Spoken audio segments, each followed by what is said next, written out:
بسم اللہ الرحمن الرحیم۔ پیارے دوستو، السلام علیکم ورحمۃ اللہ وبرکاتہ۔ شب قدر میں نوافل اور دعا۔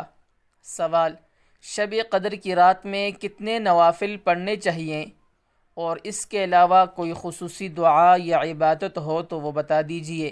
جواب: اولاً یہ بات یاد رکھنی چاہیے کہ شب قدر کے لیے آخری عشرے میں کسی ایک رات کی تخصیص کر کے فقط اسی ایک رات میں عبادت کرنا اور باقی راتوں میں عبادت سے غفلت برتنا درست نہیں ہے۔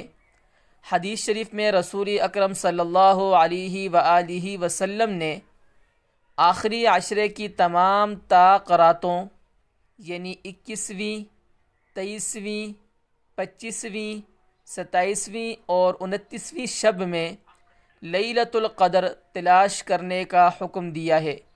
چنانچہ حدیث شریف میں ہے کہ وعن عائشہ رضی اللہ تعالی عنہا قالت قال رسول اللہ صلی اللہ علیہ وآلہ وسلم تحروا لیلۃ القدر فی الوتر من العشر الاواخر من رمضان، رواہ البخاری۔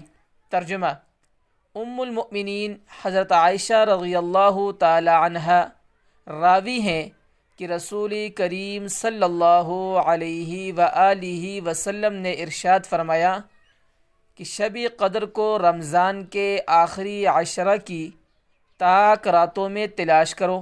بخاری شریف کی یہ حدیث ہے۔ شب قدر کے اعمال کے بارے میں نوافل کی کسی خاص تعداد یا خاص طریقے یا باجماعت نوافل کی ادائیگی کی تعین شریعت نے نہیں کی ہے۔ انفرادی طور پر جتنی عبادات یا نوافل ادا کیے جائیں، قرآن پاک کی تلاوت کی جائے، اس کا بڑا اجر و ثواب ہے۔ البتہ شب قدر میں دعا سے متعلق حضرت عائشہ رضی اللہ تعالی عنہا نے حضور اکرم صلی اللہ علیہ وآلہ وسلم سے پوچھا کہ یا رسول اللہ، اگر مجھے شب قدر کا پتہ چل جائے تو کیا دعا مانگوں؟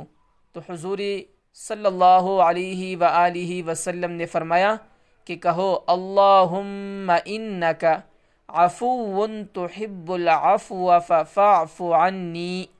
ترمذی اور مشکات کی حدیث ہے کہ اے اللہ، تو بے شک معاف کرنے والا ہے اور پسند کرتا ہے معاف کرنے کو، پس معاف فرما دے مجھے بھی۔ یہ نہایت جامع دعا ہے۔ حق تعالی شانہ اپنے لطف و کرم سے آخرت کے مطالبہ سے معاف فرما دے تو اس سے بڑھ کر اور کیا چاہیے۔